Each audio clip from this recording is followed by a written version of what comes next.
à tous. Merci d'être venus aussi nombreux pour cette 6e édition du Hub Forum.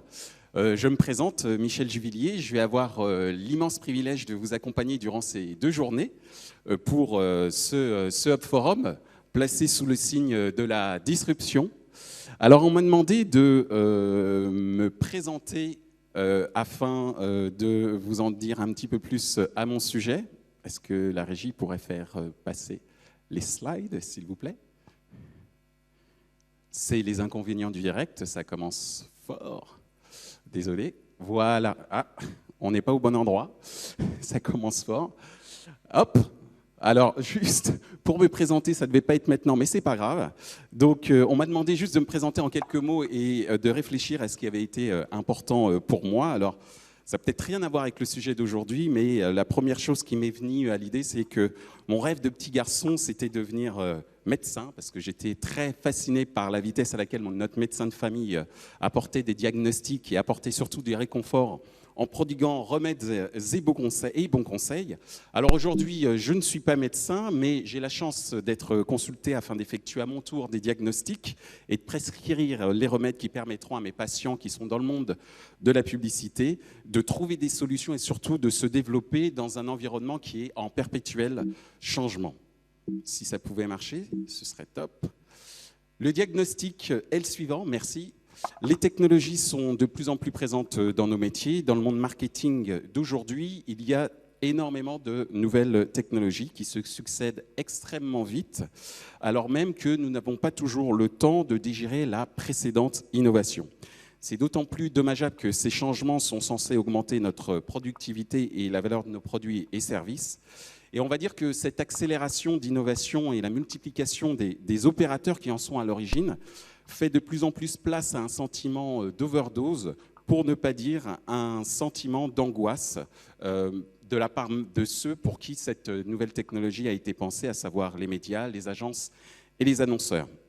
Effectivement, comment ne pas être perdu dans cette offre pléthorique de solutions technologiques censées nous apporter bonheur, prospérité pour l'éternité?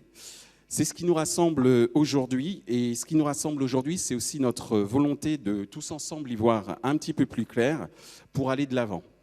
Mais pour aller de l'avant, il faut prendre du recul, car prendre du recul, c'est prendre de l'élan. Cette phrase n'est pas de moi, elle est de MC Solar. Prendre du recul pour prendre de l'élan, qu'est-ce que ça veut dire? Eh bien, en tout cas, on va le voir durant ces 2 journées. Ce qui est très important de comprendre, c'est qu'aujourd'hui, il faut qu'on lutte contre un phénomène. Ce phénomène s'appelle le darwinisme digital, un thème très cher à Brian Solis. L'avenir n'appartient plus au plus fort, au plus beau, au plus gros, au plus puissant.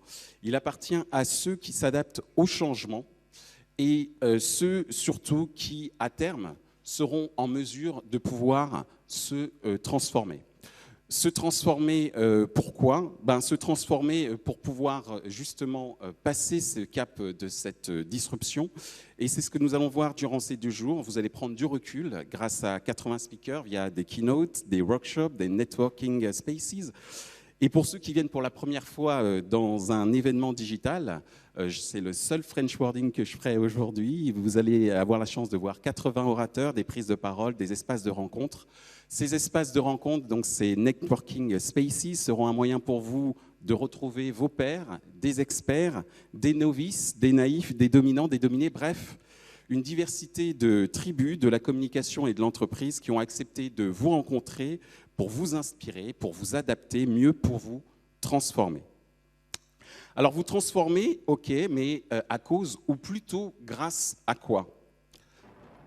Eh bien, tout simplement grâce à la disruption, ou à cause de la disruption. Qu'est-ce que la disruption en traduction littérale? Ce n'est autre, merci, ce n'est autre qu'une perturbation, comme en météorologie.